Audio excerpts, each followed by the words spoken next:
Hello and welcome along to another episode of this FM19 story, The Head Coach with me, Daniel. It's season 12, episode 8, and today we're playing a massive title decider against Inter. It's first v second with 6 points separating us, and a win today would pretty much wrap up the title. Can we complete our job in Italy in 1 year? Today will be the crucial day in determining that. So obviously it's a massive episode, and after the slight disappointment of going out of the Champions League in the last one, and the poor youth intake as well, we could really get a bit of redemption today by taking a huge step towards the Serie A title in our first season in Italy. We want some success abroad and we're hoping that'll come today, although the goals have started to dry up in the league, so I'm a little bit worried about that. If we go to the schedule so you can see what's happened since the last episode, just the 2 competitive games, a boring 0-0 draw away to Udinese. Ismail Assar got a knock in that one, and we weren't particularly good in truth, didn't deserve to get the result. And then a 2-0 win at home to Brescia, they're struggling against relegation. An early red card really helped us out, and then Gerardo got a brace in the first 20 minutes.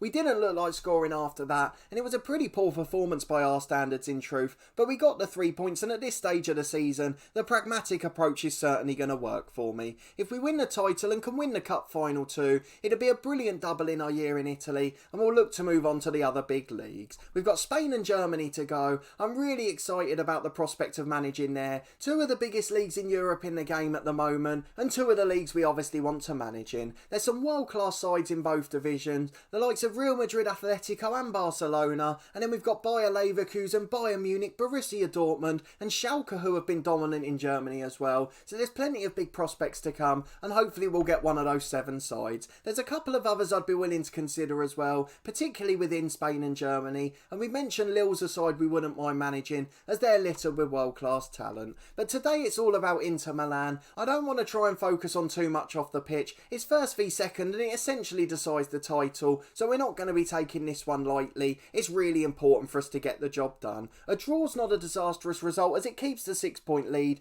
and we've got a relatively decent run in, although there's a few tricky ones to come. They're pretty close to the Italian Cup final too, so we want to be able to rest players for that, but that means winning 3 or 4 in the meantime. So let's go and have a look at our lineup for today. It's pretty much back to full strength, but again we've got that issue where a few players aren't match fit, so we might have to be a bit more defensive than we'd like to. We've got the better head-to-head record against Inter. We've won 15, them just 8, and 9 draws between the 2 sides. Obviously we've only been in charge for a couple of those. We had the 2 1-0 wins in the semi-final of the Italian Cup, nicking both legs with a late goal. And then we drew 0-0 away from home in the league as we put in a brilliant defensive display, just as we did against Juventus not long after. But we're the very slight favourites to win this one. We're both in pretty inconsistent form. Maybe neither of us wants to win the title, but Slaven Bilic has more experience than me. I know I've won the Premier League with Newcastle last year, but before that we haven't had much success in our career, and we have had some sackings and failures as well, so it could be a tough task against a world-class team. We've got a pretty familiar lineup though, probably no surprises in this 11 at all. Diogo Brass isn't quite match fit, and Gerardo isn't either. Thiago Gaucho's still unhappy, and Claudio Gomez is 1 yellow from a suspension. We want to try and get him that one today, while making sure we don't get a red card, as we've got 2 easier games coming up, which we'd like him to miss so he's back for Juventus. We've got Leonardo in goal, Ivan Chan and Vernier are the fullbacks, the brilliant Portuguese duo of Late and Diaz in the middle, La Rocca and Gomez in holding midfield, with Thiago Gaucho the box-to-box midfielder, and then Brass alongside Sarr on the wings, with Gerardo up front on his own. Sarr and Gerardo on 18 goals apiece. Diogo Brass just got the one on the first day of the season, but he has been brilliant since then, getting a number of assists as well. 11 in all competitions as a winger. He's certainly done his job this year. We're almost back to full strength on the bench as well. Just Ndombele missing out with a slight bit of fatigue, but he's not particularly happy either, so it's not a disaster that he's missing out. Saavedra's still unhappy after he didn't go to City in January, but aside from that, the squad's in relatively high spirits, and we've got so much experience on the bench if needed. So let's go and get into this game against Inter, and see if we can nick the result we crucially need, or the win that would pretty much seal the title. Okay, it's a 4-2-3-1 for Inter Milan. Davis on the left-hand side, who we highlighted last time we played them. They've got their skipper up front, number 10 Martinez. He's a world-class striker as well, but at 32 years of age he's starting to lose his pace, although against our back two he needs to be good in the air. It looks like he is, so it's going to be a tough game. And Donnarumma on the right hand side, I remember, caused us some trouble last time. Toma's a good midfielder who tends to dictate the play, so they've got plenty of world-class talent, but we've got to get into this one. Zolo wants them to pick up where they left off. We're going to tell the lads to go and do that. Just Diogo Brass is motivated. Most of the rest just listen keenly or didn't bother to react at all. We've got a tunnel interview to deal with too. We've given ourselves a great platform. It's all about the title race. We can become Serie A champions if we win today. It'll pretty much be job done.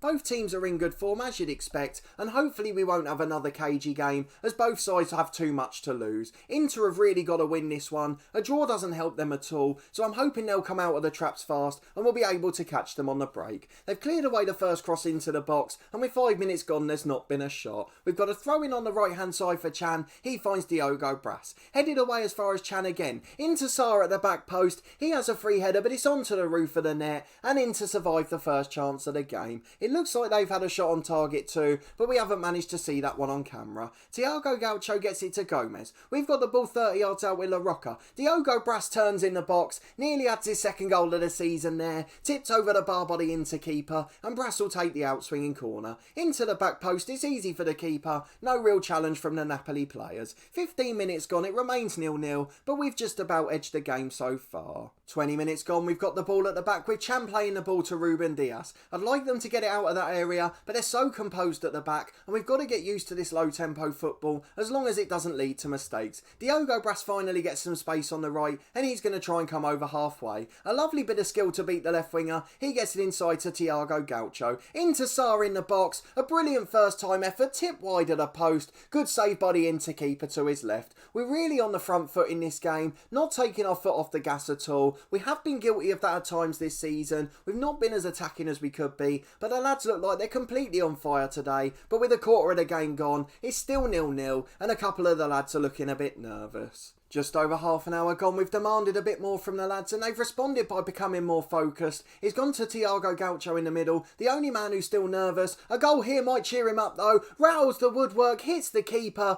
I thought it was going to be one of those where it came back out off the post, hit the keeper on the back of the head, and then went into the back of the net. It wasn't to be, and it dropped on the line. A rotten bit of luck for the Brazilian midfielder. Into the box is Ismaila Sarr this time, but he's headed straight into the keeper's arms, and Inter survive with 5 to the break. We're dominating this game. It's something we don't often do. We're really streaming forward but can't find the goal. It's a throw at left back for Inter Milan. Can they create their one chance before the break? It'd be quite nice if we could win it back and get another. I'd love to go in one up, but I don't think it's going to happen this time. Donnarumma's got it on the right, and Inter looking threatening now. Into central midfield, and now Davis. He beats the fullback Chan, delivers into the box, but it's a brilliant block by Diaz, and now Diogo Brass comes away. He charges over the halfway line, finds Gerardo who's peeled to the right. Into Chan, who delivers it low. Thiago Gaucho gets on the end of it, but it just goes wide of the post from the first time shot, and it is going to be goalless at the break, despite a completely dominant performance from Napoli. Some really good signs there as we look to continue our unbeaten run in the league, but we've got to make sure we don't lose this match, but I don't want to go off the front foot just yet. We're going to tell the lads to go and prove a point, a few more motivated at this time in the game, and as we get into the second half, hopefully they'll respond with another brilliant performance. It's Toma in the middle as Inter have the centre kick, Florentino to Markovic at the back. Inter in no hurry to get forward. The highlight ends with Donnarumma on the right. 10 minutes gone in the second half. It's a free kick for Gaucho on the right. A brilliant save by the keeper for Inter. We continue to cause trouble, but we've not managed to get that breakthrough yet as Diogo Late continues to build up. He's lost it halfway in the Inter half, and it's been won back by Donnarumma who counters. La Rocca in with the most cynical of challenges. He should get a yellow card for that trip. He's somehow got away with it, despite Inter already having 5 yellows. I'm not quite sure how he's managed that, but Ismaila Sarr's on the end of a cross now. He's hit the woodwork as well, beats the keeper with a bobbling header, rattles the post on the right hand side, and it's deflected away for a corner. La Rocca gets it to Brass as we try to deliver again. It's out to the edge of the box to Gomez. He's scored a couple of screamers this year, but it's not to be as it's crossed into the box, and Inter finally get it clear. An hour gone, we'll think about changes, but we're performing so well at the moment I don't want to change anything. Just over 15 minutes to go and it's Inter coming forward on the right hand side. We will finally make our subs after this highlight as it's gone a bit quiet now, but Gerardo gets it over to the right to Brass. Can we create a moment of magic? Thiago Gaucho flicks it back to Gomez. La Rocca's got it 30 yards out. He finds Brass who's challenged. Only falls for Chan the fullback though. Into Gaucho and now Ismail Assar. His shot's blocked off the defender and Donnarumma finds Markovic. Inter just hack it away for a throw. They're delighted to hang on for a 0-0. We're going to take Thiago Gaucho off. He's going to be replaced by Courtinovis. He'll be an advanced playmaker on attack just to try and give us a bit more attacking momentum. Proya's going to come onto the right wing. He'll replace Ismail Assar and Diogo Brass will switch to the left as an inside forward which he's comfortable with. The last one to come off will be Claudio Gomez. Bernard Martin's gone on a goalless run for a little while again, so I want to leave Gerardo on who got a brace in his last game, so we're just going to bring on Saavedra as the Segundo Volante. He's a little bit unhappy, but he's always done well for us this year. 15 minutes to go. We've encouraged the lads and hopefully they'll create one more chance. It's gone to Vernier, the left back. A long kick from Inter's given away, but we've made an awful mistake at the back too. Just passed it straight back to Inter and they've gone all the way back to centre half. Florentino finds Carr. He gets it inside to Bastone. Now Toma, the deep line playmaker we highlighted in pre-match, as Inter have played 4 in front of the back 3 now. They've got a 7-man defence effectively and just left the 3 up front. Toma gets it wide to one of those Valentin. They've got a man over on the left hand side. Carr's running behind. His shot straight at Leonardo, but that's going to prompt a change in a moment. Saavedra's got the ball 30 yards out. At least this game's been exciting. The other games against Inter have been really defensive and pragmatic as Proya gets in at the back post and it's gone wide of the post via the save. It's going to be an outswinging corner. Diogo Brass will take it. Still 10 minutes to go, but it's straight at the keeper again. A really poor cross. We're going to make a little tactical tweak. The right back Ivan Chan's going to swap to a support duty just so we don't get caught out on the left again. We don't want Inter to nick a winner. It's really important that we get something out of this game. Maintain that 6-point gap at the top. Even though we'd really like to win, it doesn't look like that's going to happen now. Carr's put Donnarumma in and Inter have got a 2-on-1. Oh no, it's Latoro into the box. He's put it in the top corner and the least deserved victory you will ever see. We're going to go very attacking now. Both fullbacks onto attack duties. That is just so harsh on the lads. They have been absolutely dominant in this game, but that's what happened when you don't take your chances. 4 minutes of stoppage time to go. Can we create one more chance and try and nick an equaliser from somewhere? Maybe we're not going to win the title after all. The gap will just be 3 points if we lose this. 30 seconds left in stoppage time. Courtinovis on the edge to Saavedra. He finds Chan and now La Rocca. If we score, I might burst any headphone users' eardrums, so I do apologise in advance for that, but it doesn't look like it's coming. La Rocca delivers to Brass, but it's overhit to the back post. Vernier into the box, out to Proya. It's headed away by Inter, and they are going to survive for a 1-0 victory, and they've done to us what we did in the Italian Cup semi-final, where we went and won 1-0 away from home. It's really been a brilliant performance, but that's going to count for nothing if the gap's back to 3 points. Saavedra shoots from the edge, the flag goes up for offside, and that is going to be a 1-0 defeat. A really unfortunate game. Some milestones at the bottom, but we're not going to worry about that. We lose our unbeaten record in Serie A. We lose our 6-point gap in the title race. It's down to 3 points and it's going to be nervy. And it's a very naive goal to concede at the end. The lads are motivated as we tell them we're disappointed and we're going to need Inter to drop some points elsewhere. I'm really starting to get a bit nervy now. Out of the Champions League, not much in the title race. After looking so comfortable for much of the year, now we've really reached squeaky bum time. Let's go and have a look at what the media have said about the game. We fall to a late defeat despite dominating it. I'm so upset by that one. How many games unbeaten were they? 31 in the league, and most of them, bar the last 4 of last season, were all with us in charge. Let's deal with the press conference because I'm sure there's going to be some interesting questions there. People are going to stop talking about our unbeaten run against Inter. They'll probably be talking about the fact we're bottling the title race, something I really didn't want to see. If we didn't deserve the result, the quality of our play was really encouraging, probably the best we've played in a long time in the league. We've flattered to deceive at times and nicked 1 or 2 nils. That was a dominant performance, but Gerardo was just off form. Ismail Assar has 18 goals too. He didn't look like getting one today, and I'm just so deflated deflated by that result. I don't know what to think of it, that's the big problem. Do we celebrate the fact the performance was great and we will win the league if we play like that every time? Or do we think we've ruined our chance and Inter have now got the momentum? Jurado had a poor game, he did offer us something but he didn't score the goals, and that's what he's paid to do primarily, so I can't be over the moon with him, but I'm not going to dig him out on camera. Without him coming in on loan, we'd never be in this position anyway, so it's not the right time for us to turn, as we've got a big run in to come up. The positive to come is that we're playing bottom side Lecce at home next. If we don't win that one, we don't deserve to win the league, so we will be able to get a confidence booster, I hope. They're missing a few players as well, so we couldn't be playing them at a better time. Benevento are right down there as well, and then Juventus will be a big one away from home, as we look to try and keep pole position in the title race. We've also got the Italian Cup final coming up early next month. That will be the next episode you see, so we want to try and get that one out the way to make sure that even if it does go horribly wrong in the league, this hasn't been a wasted year and we do end up winning a trophy. So we'll be back for the Italian Cup final against Lazio. Let's see how they're getting on in the league. We obviously played them 2 games before that final, away from home in Serie A.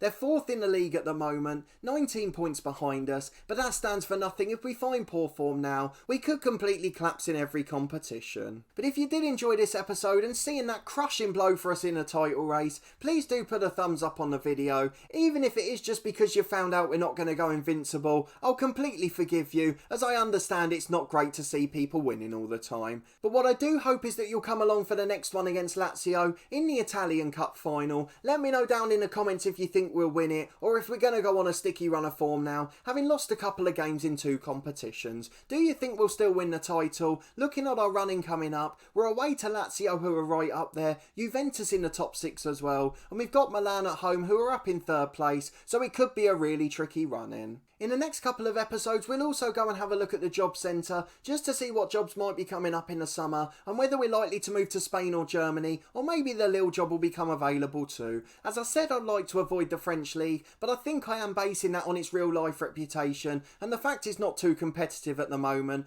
rather than this league, which is really good in game, so it's not something I'm willing to rule out yet. Subscribe to the channel for daily FM19 content from my 2 long-term stories, this one The Head Coach, and then a One Club series part of the furniture with Torquay United. We're coming towards the end of season 13 in that one. It could be a landmark moment in the series, so do go back and check it out if you're not up to date at the moment. We've got 3 episodes a week from Cricket 19, the official game of the Ashes. We've been playing an Ashes test playthrough for the last 3 or 4 weeks. That concluded at the weekend, and then this Saturday at 12 o'clock we'll be starting our long-term career mode in that one. So if you are a fan of other sports games, please do go and check it out, as I'm a massive fan of the Big Ant cricket games and I think it's going to be a fantastic series. There's also weekly content from Snooker 19, that's a long-term career every Friday at 4:30. I'm really enjoying that one too, as we try to reach the top with Sean O'Sullivan. But a massive thanks for watching and your continued support with the series, as well as the channel in general. I really do appreciate it, and I hope to see you next time for another big episode as we try to win our first trophy in Italy.